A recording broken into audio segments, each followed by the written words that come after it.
Well, hello there. I'm Alena Chapman, and I'm founder of Manifesto. Today I'm going to talk about self-care rituals for your spirit and you during a crisis. So, it's so important for you to take the time for self-care during a crisis. You know why? Because it calms down the fight or flight feeling and instead allows you to think more by your spirit. Then you can calmly measure your options and gain clarity. It also gives you strength and endurance to see the crisis through. And you may even find that you learn a valuable lesson and grow spiritually through that crisis. So, how can we create this type of scenario for ourselves when everything around us is crazy and chaotic? Create a morning and nightly ritual that feels amazing, raises your vibration, and connects you to your inner divine, along with bringing you the blessings of your life. You know, I find that those morning and nightly rituals are important anytime. They help you get a wonderful night's sleep. They help you wake that morning up in glory. But during a crisis is when it is imperative to have these rituals in place. I have a wonderful nightly ritual that I do, especially in a crisis. I always take a shower or a bath at night. And when I do, especially in the shower, I'll take my hand and go right down my body and I go all the way around. And you know what I'm doing? I'm cutting off the cords of the day. And you just wash it, you close your eyes and see all that stuff, all the crisis, all people that have bothered you, all situations that you just don't want to think, let it go down that drain so that you are clean and clear of all cords, okay, that link you to that stuff. And then as you get yourself dried off, brush your teeth, whatever, and then you go into bed, I always like to do my gratitudes, and I'm talking straight to source or to God. And then if I'm still a little awake, I love to watch something that makes me laugh because I love to go to bed feeling good. If not, I might turn on a meditation or I just might close my eyes and let myself sleep. In the mornings, then when I get up, I usually stay in my bed for a little while just to do a meditation or my gratitudes. All right. And that is wonderful when I'm already in that sleepy zone, but I'm waking up. And then when I get up, I reach my arms out and my heart up saying, how can I be of service? And how can I bring more love in? And I allow that love, I feel that love from God fill my heart. And then I do some stretches. If I have time, I'll do yoga and go downstairs, have a cup of tea and do meditation. If I don't, that's all right. These are imperative to getting myself focused for the day and to get myself empty for night's sleep. And during a crisis, you need that more than anything. Number 2, stay connected to others that lift you up.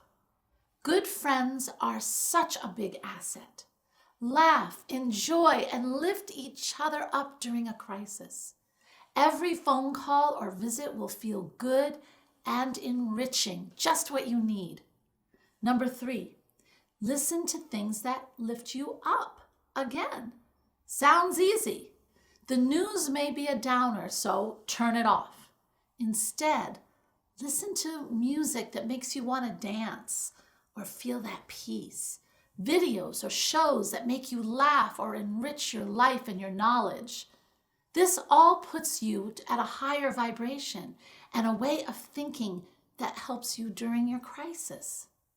Number 4, get a special notebook. Yes, one with a beautiful cover or paper that you love. This is your special notebook. This is where you're going to write down your goals or things that make you smile and grow. For instance, these are some of the questions. How do I want to grow spiritually during this time? Nice, huh? What do I want to achieve during this crisis? Or, now is the time, and list whatever it is.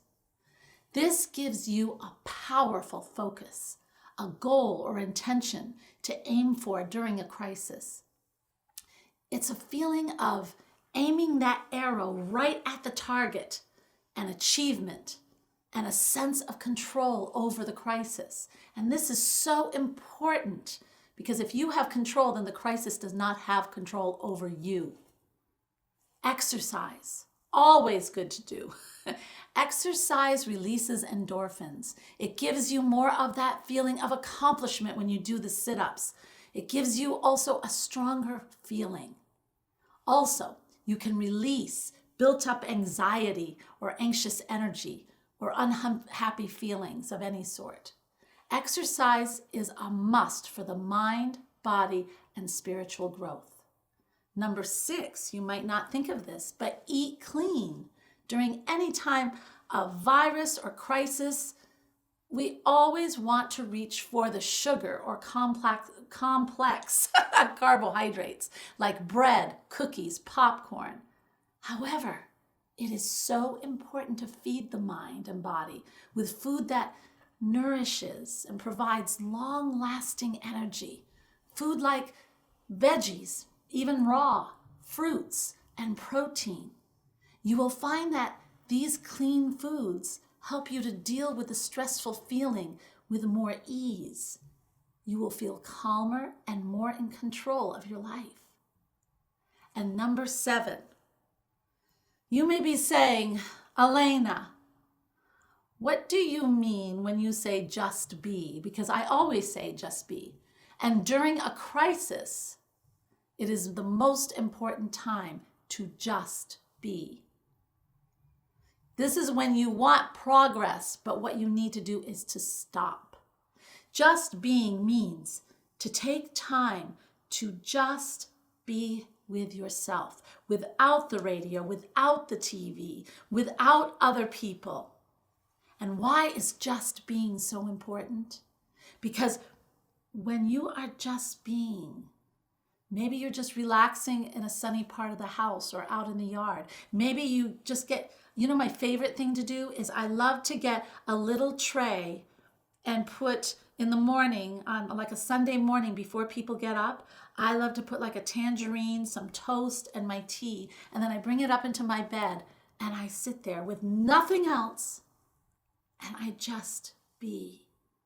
It allows me the time to breathe, collect my thoughts, dream, start to tap into my imagination.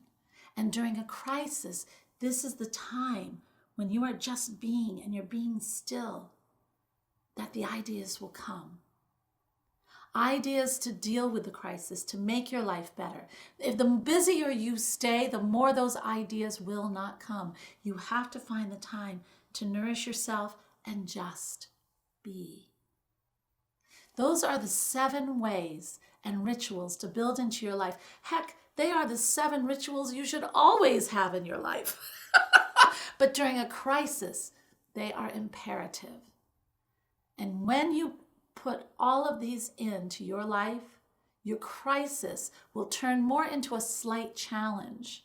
And you will find that you will grow and you will be so much stronger afterwards. I always wish you well, my friends. If you have any questions about this, please leave them below or go to soulmanifesto.com. There's a contact page where you can put your question. I always answer questions either on my YouTube or on my Magical Moments show, and I'd be happy to help you with any of these. But right now, just be well. Take care of yourself, and you will begin to hear your soul more and more. Remember, Spirit is love, and we have to start to open ourselves with our rituals into that love so we can be spirit. Namaste. Love you all. Thanks for watching. Don't miss out on a single thing. Subscribe below. And here's something else I think you'll enjoy. Namaste.